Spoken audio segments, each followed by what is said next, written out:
Hello everyone, back with an EDD update. Recapping the top stories of the week, we are monitoring the ongoing reports of claimants receiving those overpayment notices from the EDD, indicating they now owe the state for funds they previously received.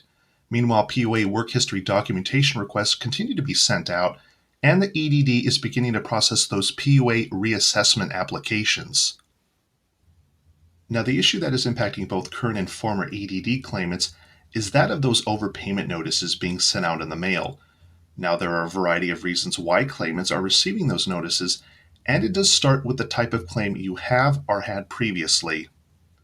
If you receive an overpayment notice and were on a regular UI or PEUC claim, then it could be one of two reasons, which include not reporting earnings received while you were on an unemployment claim, or your former employer is disputing your UI claim. If you received the notice and were on a PUA claim, then there's a good chance it is because you did not send in proper documentation that was requested by the EDD.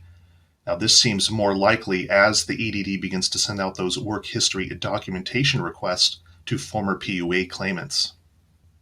Now, you will be able to appeal the overpayment notice if you receive one and apply for an overpayment waiver, which, if approved, the EDD will forgive any balance owed to them. Now, the overpayment cannot be as a result of a fraudulent claim, and to be considered for a waiver, you must demonstrate that repaying would cause a financial hardship.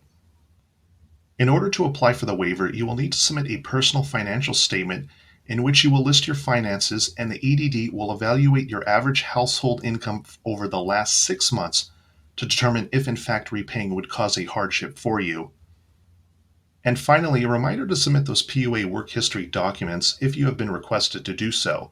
Now, if you do not submit those by the deadline EDD has set for you, you will initially receive 2 notices in the mail, a notice of determination for PUA, followed by a notice of potential overpayment.